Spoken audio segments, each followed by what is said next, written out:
Bismillahirrahmanirrahim. Assalamualaikum warahmatullahi wabarakatuh. Alhamdulillah. Wassalatu wassalamu ala Rasulillah wa ala alihi wa sahbihi wa wala, asyhadu an la ilaha illallah wahdahu la syarika lahu wa asyhadu anna Muhammadan abduhu wa rasuluhu la nabiyya ba'dahu. Allahumma shalli wa sallim wa barik ala Muhammadin wa ala alihi wa sahbihi wa sallam. Wa ba'du, jamaah salat zuhur Masjid Al-Muhajirin yang dimuliakan Allah, alhamdulillah. Sama-sama lagi-lagi kita patut bersyukur kepada Allah Subhanahu wa taala atas limpahan karunia nikmat-nikmat yang Allah berikan kepada kita. Semoga kenikmatan yang setiap hari kita peroleh dapat menghantarkan kita menjadi hamba yang senantiasa bersyukur. Salawat dan salam mudah-mudahan kita sampaikan kepada Rasulullah kita yaitu Nabi Muhammad sallallahu alaihi wasallam. Jemaah yang dimuliakan Allah. Jadi saya sudah mempersiapkan kajian kita. Tematik tafsir kali ini berkenaan dengan hukum-hukum sunnah yang berkenaan dengan sholat Jumat. Tapi tidak ada bisikan-bisikan pengurus dan disinggung berkenaan dengan musibah-musibah yang sekarang ini kita alami, khususnya saudara-saudara kita yang dari saudara-saudara kita yang musibah yang terjadi di negara yang kita cintai berkenaan dengan gempa. Bagaimana dari segi aspek pandangan agama? Apakah itu bisa disebut dengan azab? Apakah itu musibah? Atau apakah itu bala ujian dari Allah Subhanahu wa taala? Jemaah salat zuhur yang dimuliakan Allah Subhanahu wa taala. Mengawali kajian kita, Allah Subhanahu wa taala berfirman dalam Al-Qur'an khususnya tentang musibah. Musibah adalah salah satu yang menimpa, kejadian yang menimpa, baik itu menimpa perorangan, keluarga, masyarakat atau sebuah negara. Berasal dari kata asaba yusibu musibatan, sesuatu yang terjadi, sesuatu yang menimpa. Di dalam Al-Quran Allah Subhanahu wa taala ada beberapa ayat suci Al-Quran, di beberapa surat, kalimat yang terangkat dari istilah musibah.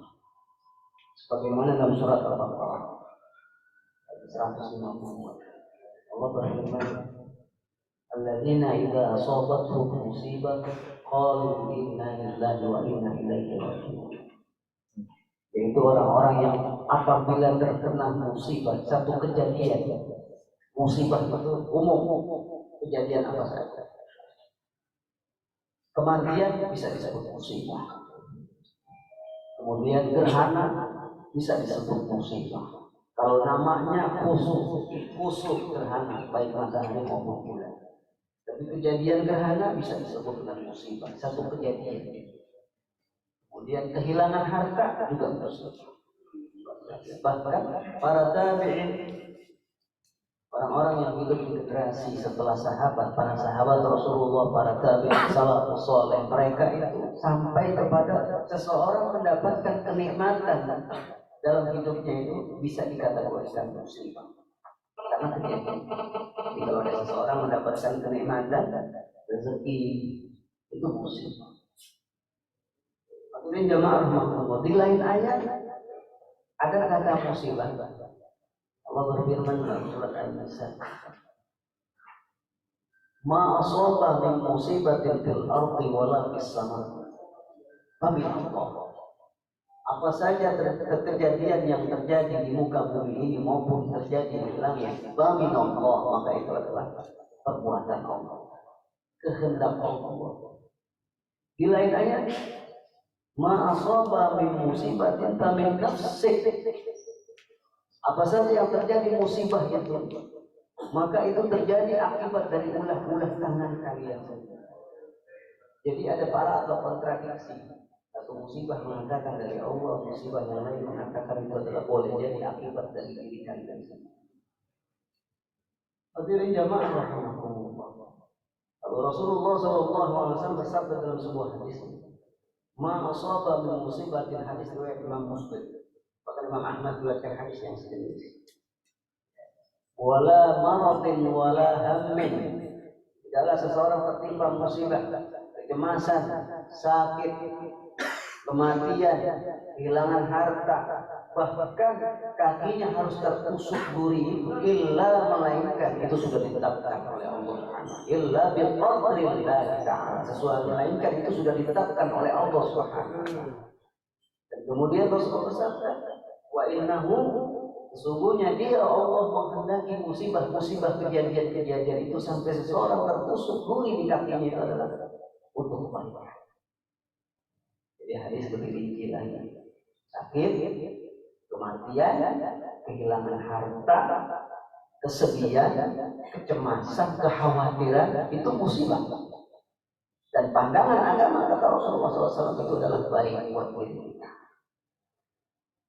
Jamaah yang dimuliakan Allah Subhanahu wa Ta'ala, memang ada sedikit berbeda musibah-musibah yang terjadi seperti kematian, kemudian kehilangan harta, seseorang kena penyakit, dengan musibah yang sifatnya seperti gempa. Saya pribadi tidak menguasai tentang ilmu gempa, tapi yang saya baca-baca sampai hari ini belum ada teknologi yang bisa mendeteksi kapan terjadi gempa. Tapi tanda-tanda gempa itu di sebuah tempat akan terjadi ada. Ya, bahwa di wilayah ini rawan gempa, di wilayah ini rawan gempa, di wilayah ini rawan gempa. Sampai kepada hari apa, tanggal berapa terjadi gempa, ilmu pengetahuan belum menemukan. Dan kekuatannya seberapa besar, ilmu pengetahuan belum menemukan. Dan terjadi gempa itu di kedalaman berapa meter, ilmu pengetahuan belum menemukan. Cuma daerah-daerah yang rawan gempa sudah diketahui. Konon katanya Jakarta kan ada terjadi gempa magnitudo sampai kepada apa namanya, katanya 9,98 hektar apa namanya. Kemudian kalau terjadi seperti itu akan terjadi tsunami, dan kemudian gelombang laut bisa sampai setinggi 24 sampai 34 meter. Konon tidak perlu cemas, perlu hati-hati. Jamaah rahimahullah, kita mensikapinya juga sebagaimana ilmu pengetahuan memandang bagaimana gempa. Ya, artinya kita hidup ini segala sesuatu sudah diatur oleh Allah. Mati kita kapan, mati kita di mana, dalam keadaan kita meninggal kita sudah diatur oleh Allah Subhanahu wa Ta'ala. Dan tidak pernah ada seseorang mengetahui bahwasanya dia mati dalam keadaan apa. Tidak ada seseorang mengetahui bahwasanya di mana dia akan meninggal dunia. Yang pasti, cara Allah mewafatkan seseorang itu hak prerogatif Allah. Dan Allah perlu diketahui jamaah, ketika mewafatkan seseorang motifnya hanya dua. Dalam sebuah hadis, Imam Muslim beriwayatkan sebuah hadis dari Jalur Abu Hurairah mengatakan, ketika Rasulullah berkata tiba-tiba begini, al-mustarihun wal mustarahun minhu, orang yang diistirahatkan dan orang yang teristirahatkan. Sahabat bertanya, ya Rasulullah, apa yang kau maksud orang yang diistirahatkan? Kata Rasulullah, alladzina istarahullahu, yaitu orang-orang yang diistirahatkan oleh Allah karena Allah ingin mengistirahatkannya dari kepenatan dunia, dan Allah rindu kepada dia. Nanya lagi, wa ma mustarahu minhu, kalau begitu siapa orang yang teristirahatkan ya Rasulullah? Yaitu alladzina yustarahu bihi, orang-orang yang teristirahatkan, yang diwafatkan segera oleh Allah karena Allah ingin mengistirahatkan kejahatan dia kepada orang lain.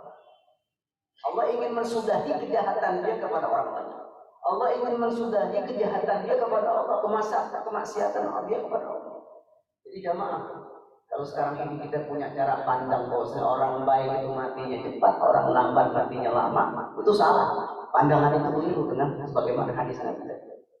Orang baik bisa mati cepat, orang buruk juga bisa mati cepat. Cuma yang bisa dilihat amalnya itu. Kalau dia orang yang hidupnya penuh maksiat, berarti dimatikan cepat oleh Allah karena Allah ingin mensudahi kemaksiatan. Cukup dah. Ente cukup sampai di sini aja maksiatnya. Ente cukup perbuatan jahat ente sama orang lain udah diwafatkan. Kalau dia orang baik diwafatkan segera oleh Allah, berarti Allah ingin mensudahi dia dari kepenatan dunia. Dan Allah rindu kepada dia.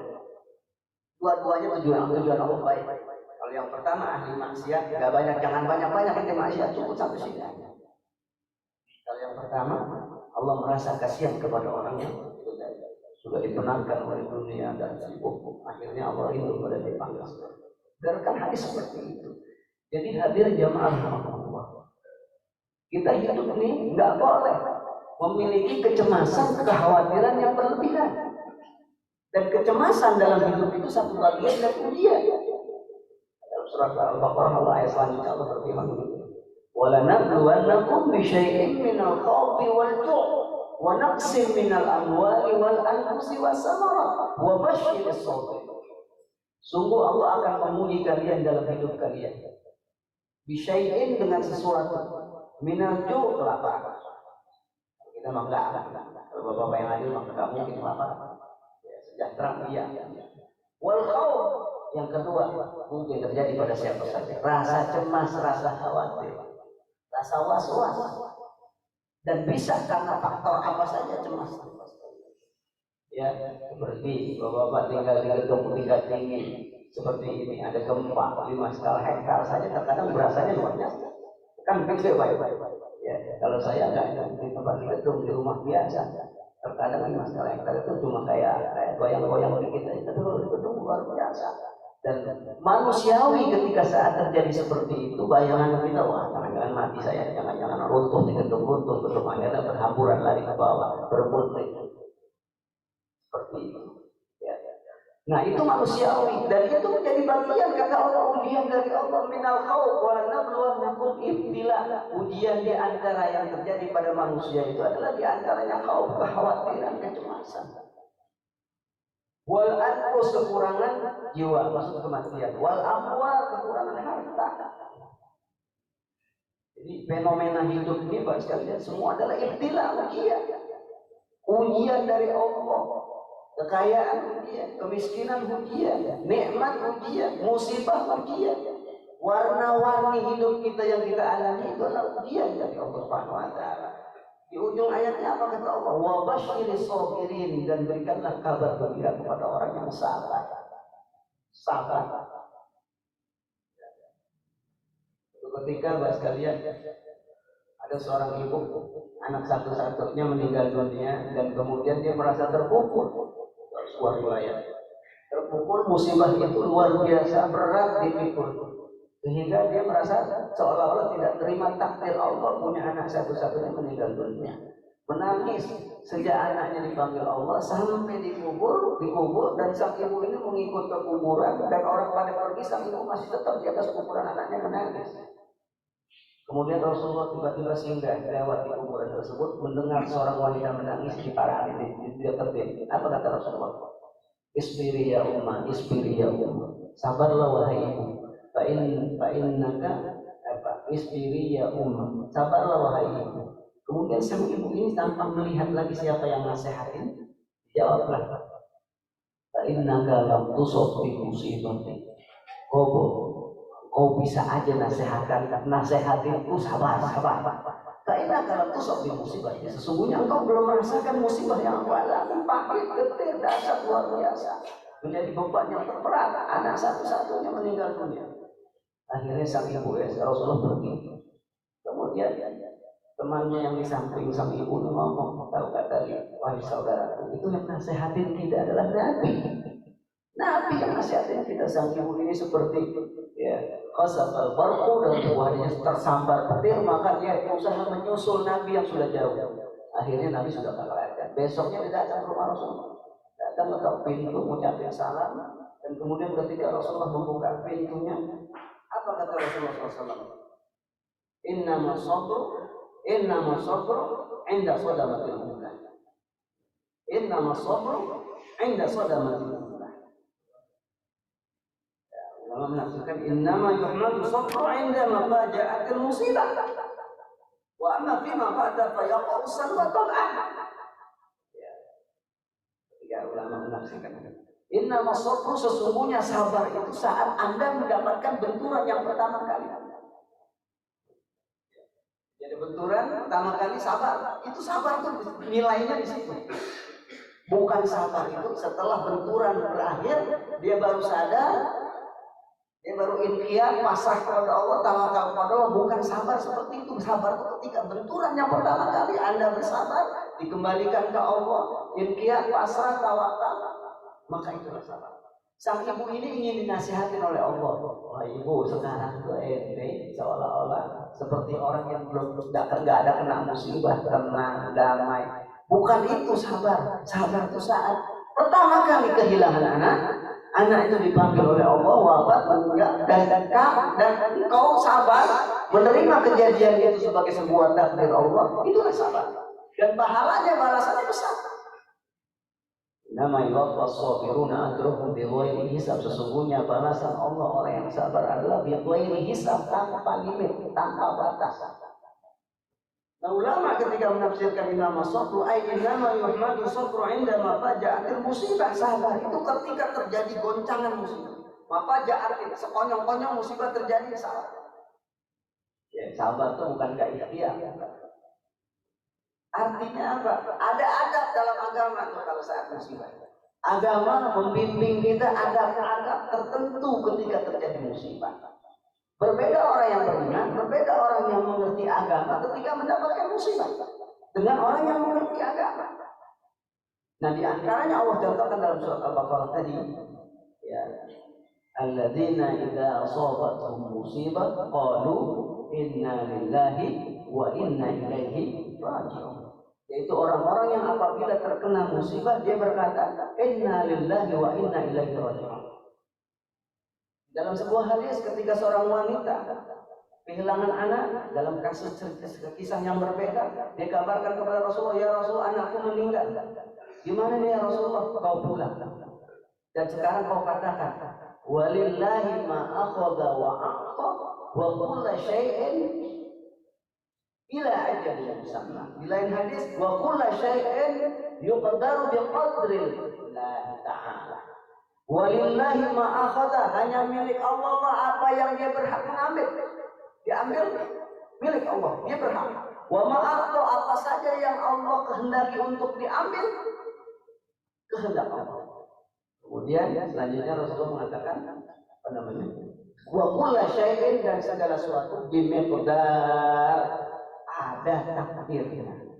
Maksudnya maksud Allah Rasulullah, bu, ente pulang dan kemudian ucapkan walillahi ma akhadha wa a'ta wa kullu syai'in ila ajalin musamma. Dan segala sesuatu sudah ditentukan ajalnya, nasibnya, takdirnya sudah ditentukan. Dari hadis-hadis tadi dan ayat suci Al-Quran, Pak, pandangan yang benar tentang musibah itu adalah satu kejadian yang dilakukan oleh Allah. Dan kita bagaimana? Pasrah, sabar. Tapi bukan berarti diam aja, Pak. Cuma ya itu tadi ada adabnya. Adabnya apa? Kalau dulu para ulama itu banyak kisah-kisah di sini. Di antara Imam Sufyan as-Tsauri. Ketika terjadi kebakaran kampung, ya, kemudian pada jerit-jerit masyarakatnya, pada jerit-jerit, tolong, pada jerit-jerit. Imam Sufyan as-Tsauri saat itu tenang, dan kemudian setelah tenang dia sholat 2 rakaat. Dia keluar sebentar, dia lihat kondisi api. Ketika dia lihat kondisi api seperti itu, maka dipanggillah seseorang, ya, yang sedang berlarian sini. Bisa azan? Bisa. Azan. Suazan. Itu azan, tidak lama api itu tutup. Seorang tadi. Makanya Rasulullah SAW dalam sebuah hadisnya Pak mengatakan bahwasanya idza asaba musibah fi ahadin Wa fi biladin, apabila terjadi musibah pada seseorang pada atau sebuah negeri, maka di antaranya azan. Kalau riwayatnya kebakaran Nabi pernah memintakan kabar azan, sehingga diikuti oleh Sofyan Sauri itu azan musibah. Dan banyak terjadi kan, belum lama ini ada orang terperangkap di Kuwait. Kemudian saat itu tidak ada yang bisa mengetahui di mana dia terperangkap. Akhirnya dikonsultasi ke seorang ulama, orang soleh, kata ulama itu azan, tempat dia hilang azan. Pas dia azan, kemudian ada petunjuk ditemukan, dia ada di Kuwait dan masih hidup sekian orang tersebut. Jadi kisah-kisah tersebut, hadis-hadis yang dijelaskan dari ayat suci Al-Quran mengarahkan kepada kita bahwasanya orang yang punya adab ketika musibah itu semua diserahkan kepada Allah. Yang pertama. Yang kedua, sekalian, kepanikan kita manusiawi. Tapi jangan lupa kalau memang kita tidak bisa menghindar dari musibah itu, kalau sahabat-sahabat Nabi itu sholat 2 rakaat. Sholat 2 rakaat. Ya. Kejadian juga sama Sofyan As-Sauri. Kebakaran berkali-kali, satu ketika dia lagi ngajar, sedang ngajar kayak begini, tiba-tiba masyarakatnya datang berapa orang. Wah imam, celaka, kampung kita kebakar, celaka. Satu hari tapi menyelesaikan pengajarannya, setelah selesai ada apa? Kebakaran, semua kampung kita habis, enggak, rumahku enggak kebakar. Rumahku enggak kebakar. Semuanya habis, bos, enggak ada yang tersisa, semua kebakar. Enggak, rumahku tidak kebakar. Kata masyarakat ini kok yakin banget? Ayo kita lihat. Lihat, benar satu-satunya rumah adalah rumah Sofyan As-Sauri, seorang tabi'in yang terkenal, orang yang alim soleh, enggak terbakar.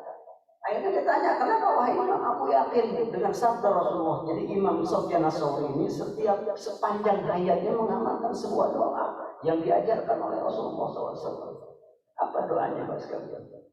Ya, doanya diantaranya Rasulullah mengatakan barang siapa yang pagi dan petangnya mengatakan Bismillahirrahmanirrahim la yadurru ma'asmihi syai'un fil ardi wala fis sama'i wa huwas samiul 'alim. Lam yadurru. Kalau dibaca pagi, lam yadurru pagi sampai sore. Dibaca sore, lam yadurru sore sampai malam sampai besok ketemu. Hadisnya sore. Nah, sekian banyak hadis. Ada hadis mengatakan, ya di antaranya a'udzu bikalimatillahi tammati min syarri ma khalaq. Barang siapa yang mengucapkan a'udzu bikalimatillahi tammati min syarri ma khalaq. Aku berlindung kepada Allah dari segala macam ciptaan Allah yang berniat buruk. Maka kalau dibaca pagi tidak akan terhindar dari kejahatan setan, kejahatan orang lain sampai sore. Dibaca sore juga. Nah, sekian banyak zikir-zikir, doa-doa yang dirangkum yang ada dalam hadis, berserakan banyak dirangkum oleh ulama dalam sebuah kitab. Di antaranya kitab apa? Al-Azkar Imam Nawawi. Ya, makanya itu kita tuh kalau di pesantren, kalau kita di kuliah itu dalam jurusan syariah itu kita wajib dipelajari, wajib karena terkumpul kitab-kitab zikir. Imam Nawawi kalangan Imam Al-Azkar. Atau kalau mau lebih tipis lagi, lebih ringan lagi, dibaca itu paling sekitar 40-45 menit. Seperti Al-Ma'surah, zikir-zikir yang maksur dari Nabi. Karangan siapa? Imam Syahid Hasan Al-Banna. Tapi kalau di kalangan orang NU ada, yaitu Ratib Haddad yang diambil dari Al-Quran, zikir dan hadis Nabi, dan kemudian doa-doa yang dikarang oleh ulama. Ya, Ratib Haddad sebagian katanya nggak boleh doa itu harus dari Nabi. Kalau mau masuk, padahal nggak masalah. Doa itu kalau kita ulama yang mengerti adab sastra bahasa Arab, nggak sembarangan orang dia merangkum sebuah doa, boleh saja. Sepanjang itu doa dengan bahasa yang adab, boleh saja. Ada Ratib Haddad juga lebih panjang lagi. Baca paling 30 menit. Nah, itu semua adalah tameng buat kita, hisnun kata Nabi. Mandawama doa, barang siapa yang membiasakan doa. Ya. Fil asa wal fil ghadai wal asa, tiap pagi dan sore. Fa'innahu hisnun lahu. Barang siapa yang membiasakan doa pagi dan sore, dia baca doa biasa, fa'innahu hisnun lahu. Sesungguhnya dia adalah tameng buat kita. Jadi kaitan dengan tema kita, Pak, gempa itu nggak bisa diprediksi. Terus bagaimana tameng kita? Ya dawalkan kita punya wirid harian. Di samping kita sholat, tiap waktu, 5 waktu kita sholat, ada tambahan sholat malam, jangan lupa doa, zikir. Nah, kita yang diajarkan oleh Allah itu zikir kayak gitu. Zikir yang banyak. Fazkurullah zikran katsira. Wa minal laili fasjud lahu wasabbihu lailan tawila. Dari sebagian malam hendaklah engkau sujud dan bertasbihlah engkau kepada Allah sepanjang malam itu. Di lain ayat berzikirlah dengan zikir yang banyak. Jadi tasbih jangan sedikit. Zikir jangan sedikit, perintahnya banyak. Zikir yang sedikit yang kayak mana ya Pak Ustaz? Zikir yang sedikit itu ente puas dengan zikir dalam sholat. Ya. Zikir yang banyak kayak gimana? Zikir yang banyak setiap aktivitas kehidupan kita itu ada doanya, ada zikir. Yang banyak kayak begitu. Ya, pagi sore kita zikir. Pak, orang munafik sholat ya? Di zaman Nabi orang munafik sholat. Tapi apa kata Allah? Ya, wa idza qamu ila sholati qamu kusala. Kalau mereka mendirikan sholat malas, dalam keadaan malas. Orang munafik itu berjihad dalam surat At-Taubah kata Allah. Wala yaqtuluna illa qalila. Mereka tidak akan berjihad melainkan sebentar doang. Ya, jadi semunafik-munafiknya di zaman Nabi, orang munafik itu berjihad sebentar. Ada rasa penakut, rasa takut, pulang. Orang munafik zikir dalam Al-Quran zikir orang munafik di zaman Nabi. Wala yazkuruna Allaha illa qalila. Tidaklah mereka berzikir melainkan sebentar doang, sedikit, zikirnya sedikit. Nah, zikir yang sedikit kayak apa? Zikir yang sedikit itu semata-mata kita habis sholat zikir udah. Enggak ada amalan pagi sore kita zikir, semua aktivitas kita tidak diwarnai dengan warna zikir kepada Allah. Zikir yang sedikit kayak begitu, Pak. Nabi enggak begitu. Ya, datang ke kuburan masuk, kuburan di situ masuk zikir. Assalamualaikum ya. Kemudian apa lagi? Ketika ada yang meninggal zikir Nabi. Mendapatkan kenikmatan zikir Nabi. Coba sekalian. Seperti itu. Dan kemudian mau tidur zikir, bangun tidur zikir, mau makan zikir. Rasulullah SAW bahkan membelanjakan hartanya kepada istrinya Rasulullah zikir. Semua ini begitu Rasul kalau mengasih belanjaan dirinya ya. Baik istri itu innal hamdalillah nahmaduhu wa nasta'inuhu wa nastaghfiruhu wa nastahdihi. Panjang gitu. Wa na'udzu billahi min shururi minna. Kayak mau pidato. Sungguhnya segala puji bagi Allah. Dengannya kita memuji, kita berlindung dari segala macam cobaan-cobaan yang jahat dari setan. Baru Rasulullah kemudian mengasih duit sama dirinya. Panjang kayak begitu dalam semua.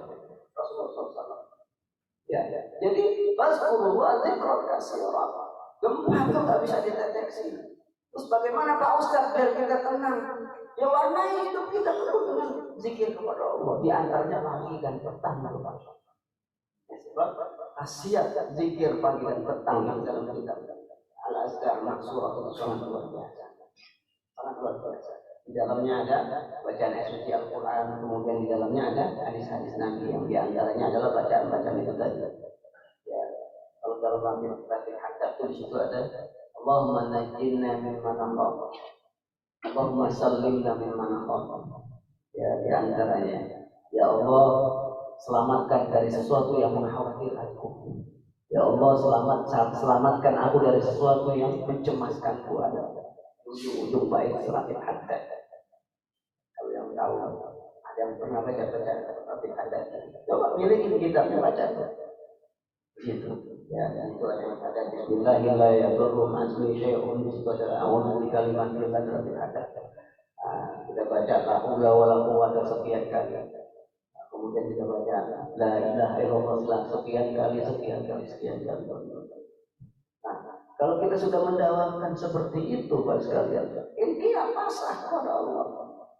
Yang repot sekarang ini kan orang yang begitu berlebihan dalam kecemasan itu karena merasa takut mati dan belum siap ketemu Allah nanti. Dia merasa belum siap, masih banyak kelalaian, kewajiban yang belum ditunaikan di hadapan Allah sehingga dia belum siap takut mati. Jadi Pak, kalau saya sih melihat begitu pandangan tentang doa. Udah takdir bapak-bapak kerja di gedung kayak begini, gempa baru 5 skala hektarnya berasa banget, udah takdir.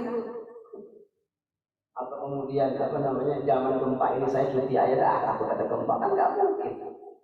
Apalagi kalau gempa terjadi itu kan hitungannya per detik ya Pak, detik. Jadi gempa kemudian hancur gedung, hampir hancur per detik.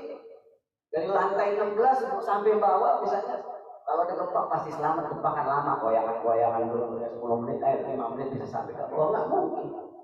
Terus gimana Pak Ustaz sikap kita gimana? Bentengi diri kita dengan doa-doa harian, dengan zikir-zikir yang diajarkan Rasulullah SAW. Baca setiap hari. Dan nggak cukup tadi zikir, ba'da sholat doang nggak cukup. Nabi zikirnya bukan semata-mata ba'da sholat. Rasulullah itu ya muasafatuhu, sifat-sifat sholat subuh Nabi. Nabi itu kalau sholat subuh sebelum datang waktu duha nggak keluar masjid. Rasulullah SAW. Jadi Rasulullah sholat subuh itikaf sebentar, zikir terus. Datang waktu syuruk datang sholat syuruk. Setelah sholat syuruk datang berapa menit lagi, kemudian datang waktu duha, sekalipun waktunya jam 6 10 menit udah waktu duha.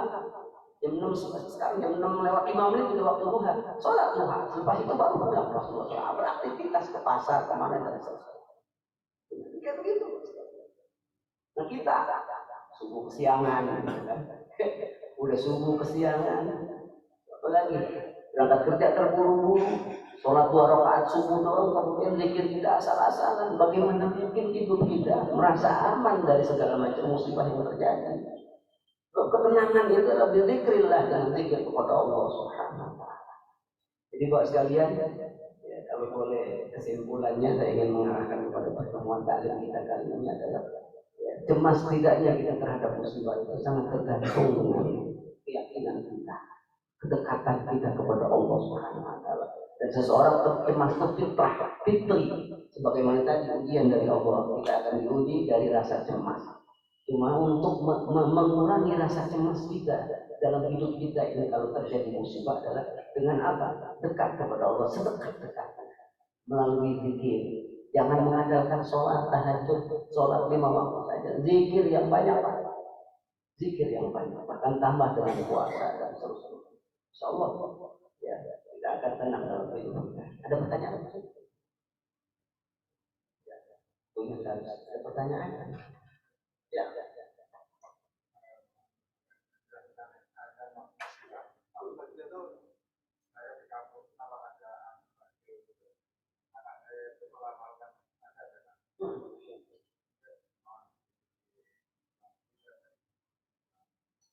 Jadi kita disunahkan kalau terjadi musibah ke azab, yang ada mah hadisnya itu kebakaran. Ya, kebakaran azab. Ternyata ulama itu mengkiaskan itu musibah yang sifatnya global. Yang sifatnya global apa saja termasuk gempa, termasuk itu tadi terjadi longsor dan seterusnya ada. Yang ada itu kebakaran. Karena zaman Nabi itu kan di Mekah dulu kan air nggak ada. Jadi kalau musibah, kalau kebakaran itu nonton nggak ada ambil. Akhirnya jalan satu keluar ya tidak. Rasulullah SAW mengajarkan disuruh azan dan benar. Kalau kita ya azan juga, ikhtiar juga, termasuk di antara itu kan. Ya, ada kisah itu kan belum lama ya, seorang beberapa anak muda kan hilang di sebuah gua, nggak diketahui jejaknya. Kemudian ada di antara orang tua anak-anak muda tersebut minta kepada ulama pendapat. Kata ulama itu coba azan, di mana tempatnya hilang azan. Insyaallah mudah-mudahan dapat petunjuk. Ternyata setelah azan dapat petunjuk. Disunahkan. Jadi kalau minta diperjelas kayak begitu. Azan. Gempa misalnya, mau azan ya silakan. Tidak apa-apa. Azan. Ada Pak sekalian. Kalau sekarang di zaman tabi'in, sekarang tuh dicontoh. Ada di zaman tabi'in, bukan tabi'in. Di zaman seorang ulama namanya Abdullah bin Mubarak. Abdullah bin Mubarak. Ada satu kejadian banjir banjir, dan kemudian tidak ada yang bisa menyelamatkan dia kecuali dia singgah di sebuah tempat yang tinggi. Maka untuk sampai kepada sebuah tempat yang tinggi itu sangat jauh. Maka Abdullah bin Mubarak dengan beberapa orang-orang yang ada di sekitar dia, sekeliling dia ketika terjadi banjir itu, maka berinisiatif masuk masjid, tempat yang aman ya udah masjid. Dia masuk masjid dan dia sholat. Ternyata dari kisah itu kita itu digambarkan dari sekian titik yang kena banjir itu cuma ada yang ada di situ Abdullah bin Mubarak, beberapa orang masuk ke masjid sholat. Kenapa? Keadaan udah nggak mungkin gitu kan, dia lari karena banjir luar biasa. Akhirnya dia ngambil satu jalan, ya udah kalau harus mati saya mati di masjid aja, udah kita sholat 2 rakaat di situ, kalau harus mati ya di situ saja. Mungkin di gedung ini juga begitu. Kalau gempa misalnya, kalau kita turun aja nggak mungkin, gedung runtuh ya hitungannya detik. Akhirnya bersembunyi kita diam aja, masuk masjid aja, aman, kita sholat 2 rakaat. Itu salah satu keindahan di antaranya Pak sekalian. Jadi bagaimana kita kalau mati, nasib kita meninggal kena runtuhan gedung, dan kemudian kita mati juga dalam keadaan ibadah kepada Allah Subhanahu wa taala. Kecuali gitu kan, ada waktu untuk kita bisa ke bawah. Kan nggak mungkin terjadi ke depan, ya waktunya lama. Tapi bagaimana Pak Ustadz, kita nggak ngapa-ngapain, kita pokoknya lari aja ke Allah, nggak apa-apa juga, selamatkan diri nggak apa-apa juga, nggak masalah. Karena apa? Bagian dari ikhtiar kita menyelamatkan dari sebuah musibah, bahaya itu bagian ibadah. Nggak boleh kita menantang musibah, nggak boleh. Nggak boleh kita cari-cari musibah, nggak boleh. Nggak boleh kita menantang bala, nggak boleh. Yang ada kita harus menghindarkan diri. Tapi agama memberikan tindakan preventif. Kalau terjadi musibah, bahaya dan seterusnya, bagaimana ada adab-adabnya. Di antara adab-adabnya itu adalah sebelum kejadian dan setelah kejadian. Ketika kejadian, sebelum kejadian bentengi diri kita dengan perlindungan kepada Allah. Saat kejadian pasrah, kembalikan kepada Allah Subhanahu wa taala. Itu Pak sekalian. Jadi hadisnya tentang kebakaran. Ada lagi pertanyaan. Kalau di sini gimana? Ya, kalau terjadi gempa,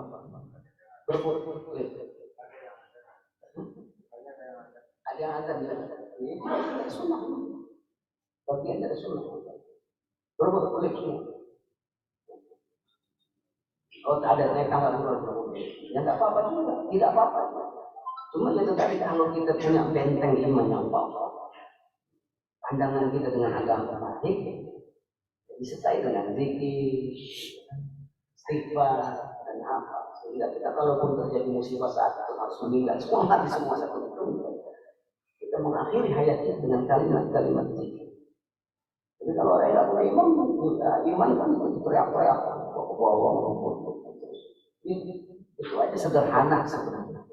Tentang kejadian yang terjadi ini terkait dengan musibah, tersederhana, kembalikan kepada Allah. Bentengi diri kita sebelum terjadi musibah terjadi dengan amalan-amalan yang mendekatkan diri kepada Allah. Saat terjadi, kembalikan kepada Allah Subhanahu wa taala.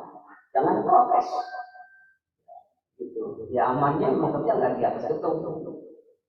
Aman gitu. Nah, itu aja belum tentu aman. Belum tentu aman. Kalau di Jepang itu kan ada pendidikan dan bagaimana menghadapi gempa. Pendidikannya itu yang dididik itu bukan jalur evakuasi, tapi gimana ngumpet di kolong meja. Kalau di gempa ngumpet di kolong meja, karena mereka semua pada tahu hitungannya detik gempa langsung ambruk, bro. Kalau gempa langsung ambruk, jadi ngumpet di kolong meja. Mereka berasumsi kalau gempa pakai turun bawah dari lantai bawah dulu ya. Kalau kita orang yang beriman nggak begitu.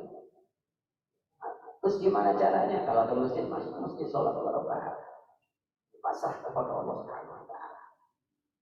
Atau kalau kita di ruangan kita ya sholat 2 rakaat, kemudian pasrah kepada Allah Subhanahu wa taala. Atau kita menyelamatkan diri sambil kita berzikir, istighfar kepada Allah Subhanahu wa taala. Itu aja sederhana. Ya, mudah-mudahan bermanfaat buat kita semua sebagai tambahan ilmu buat kita. Ini adalah kita senantiasa kudu ingat Allah Subhanahu wa taala agar hidup kita selamat dunia dan akhirat. Dan kapanpun Allah harus menjemput ajal kita pasrah. penting adalah memperbanyak amal. Bekal kita guna menghadapi Allah Subhanahu wa taala.